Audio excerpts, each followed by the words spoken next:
cordial saludo. En este video vamos a hablar sobre la evolución de la guitarra. Decimos que en el año 3000 a.C. los primeros instrumentos de cuerda conocidos fueron las liras, el arpa y el laúd. Estos instrumentos como tal no eran guitarras, pero compartían la idea de utilizar cuerdas tensadas sobre una caja resonante. Al pasar de los siglos se comenzaron a ver instrumentos de cuerda pulsada, como la lira griega, que fue una de las influencias para el desarrollo posterior de la guitarra. En el año 500 a.C., en la antigua Grecia, el instrumento conocido como guitarra se hace muy popular. Era un instrumento de cuerda similar a un laúd. Entonces, este instrumento se utilizaba como tal en ceremonias religiosas y eventos culturales.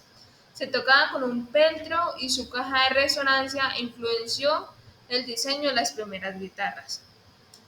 En el año 300 a.C. apareció el Imperio Romano para conquistar Grecia y como tal para plagiar toda su cultura. Los romanos adaptaron la citarra y la mejoraron, creando una citarra romana como tal, se le denomina. Este instrumento se conoció porque era más grande y tenía más cuerdas, lo que lo hacía un poco más sonoro. Al pasar del tiempo, en el siglo VII, la guitarra medieval en Europa surgió teniendo una forma más definida y una caja de resonancia. Aunque su estructura aún era más primitiva que la guitarra moderna, la guitarra medieval generalmente tenía 4 órdenes, es decir, 4 pares de cuerdas, y se tocaban con los dedos o en su defecto se tocaba con una púa o un plectro.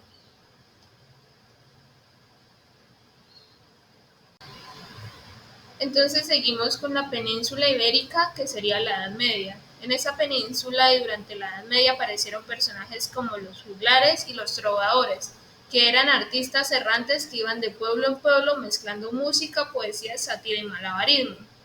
Finalizando esta época, aparecieron la vihuela y la equivalente italiano, la viola da mano, ambas solo con diferencias por el diseño de su cuerpo, de su mástil. Entonces decimos que en el siglo XVII apareció la guitarra barroca. Durante el Renacimiento y el Barroco la guitarra se fue perfeccionando y ganando popularidad. Se comenzaron a usar 5 órdenes de cuerdas y la caja de resonancia se refinó para el mejoramiento del sonido. La guitarra barroca se convirtió en un instrumento de cámara muy popular, especialmente en la música de la época, con un énfasis en la técnica de los dedos y el uso del plectro. A esta altura de la historia se denominaba como tal a los españoles como los padres adoptivos de la guitarra. En el siglo XVIII-XIX, la guitarra clásica moderna comenzó a tener la forma más parecida a la que conocemos hoy en día. ¿Por qué? Principalmente por la innovación que fue la adición de una sexta cuerda. Esa adición se le hizo alrededor de 1850, lo que le dio la capacidad de tocar una gama más amplia de notas. Antonio de Torres y Jacob Otto son uno de los luthiers más importantes de la historia, fue clave en el desarrollo de la guitarra moderna. En el siglo XIX y XX, la guitarra acústica y eléctrica se comenzaron a fabricar con cuerdas de acero, lo que permitió una mayor potencia y durabilidad.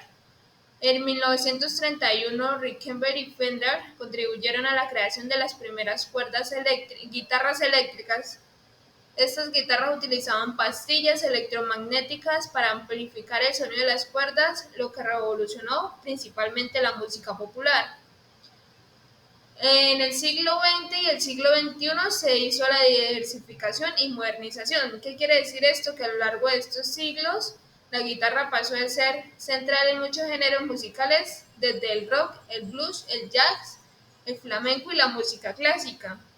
En las últimas décadas la guitarra ha continuado evolucionando con innovaciones tecnológicas como la guitarra eléctrica de múltiples pastillas, sintetizadores de guitarras y guitarras digitales.